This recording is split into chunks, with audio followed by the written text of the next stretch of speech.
Ito na yung parte ng ating pantug-pantugan. Tuturo ko sa video na ito kung paano yung procedure ng tamang paggamit. Pero bago yan, babanggitin ko lang muli sa inyo yung mga sakit na kaya nitong pagalingin o lunasan. Dahil nga sa sobrang taas ng phytonutrients nito at antioxidants na taglay, makakaiwas tayo sa sakit na kanser. Mapipigilan nito ang pagdami ng cancer cells sa loob ng ating katawan. Lumabas din sa pag-aaral ng mga eksperto na ang halaman na ito ay nagtataglay ng lidanaloids.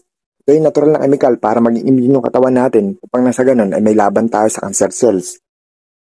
Mataas din ang taglay nitong flavonoids, alkaloids, mga phytonutrients na nangangalaga sa loob ng ating katawan, na nagiging resulta rin ng pagre-repair sa mga damage sa parte tulad ng liver at kidney natin. Sa pagdumi mo at pag-ihi ay may nakasamang dugo, huwag ka na mag-alala dahil kayang-kaya ang pagalingin ng halamang gamot na ito. Kahit ang diabetes ay hindi nito pinalalagpas, itibay rin ang ating buto at makakaiwas tayo sa osteoporosis dahil mataas din ang calcium nitong taglay. Halamang gamot na ito ay kapamilya ng berry. Usapan naman natin yung mga procedure. Halaman na ito, ang lahat ng nabanggit kong sakit, ang tamang procedure ay ang pagkain po ng hinog na bunga nito. Tama po kayo, ang hinog na bunga po nito ay matamis. Pangalawa, ay ilaga nyo lang po yung dahon nito. Maganda kung isasama nyo po yung ugat sa paglaga. Isin nyo lang po dahil talaga pong napakapait ng lasa nito. Kumuha lang po ng 20 pirasong dahon nito at kumuha ng 4 na basong tubig at pakuluan sa loob ng 10 minuto. Marami naman po kayo mapagkukunan ng halaman na ito. Kaya isama nyo po talaga ang ugat kasi mas pinakamainam yun. Uminom po ng 3 beses at araw-araw ang uminom ng halamang gamot na ito ay okay lang dahil wala po naman itong side effect or overdose sa ating katawan. Sakit naman sa balat, mga infections tulad ng buni, an-an, haddad, eczema, o kahit ano pang sakit sa balat ay kayang-kayang pagalingin ng halamang gamot na ito.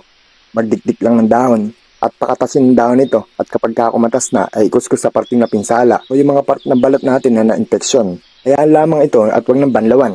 Gawin ito sa umaga at bago matulog sa gabi. Para sa mabilisang paggaling, para po naman sa kababaihan na nawala yung hubog ng kanilang mga dibdib dahil sa pagpapadede sa kanilang mga anak, din pwede rin po ito. Para po sa mga kababayan natin na pumayat at nagresulta ng paglawlaw ng kanilang balat, para din po sa inyo ito. Dahil may kakayanan ng halaman na ito na maibalik yung dating hubog ng inyong mga dibdib at maibalik sa dating posisyon ang korte ng inyong mga lawlaw na balat. Gagawin nyo lamang, kumuha po kayo ng dahon, diktikin ito hanggang kumatas at saka itapal sa dibdib. Gumamit lamang po ng bagay na pwedeng pang-ipit para hindi matanggal yung mga dahon tulad ng bra. Kahit sa tiyan ng ulubot, dulot ng panganak, tibo din po ito. Itapal lamang po ito sa tiyan at lagyan ng suporta para hindi po ito matanggal. Pati ang sakit sa tiyan ay kaanit ng tanggalin sa pamamagitan ng pagtapal ng dinikdik na dahon at kanya mga katas. Kaya lamang po nakatapal ito sa ating balat loob ng 3 oras.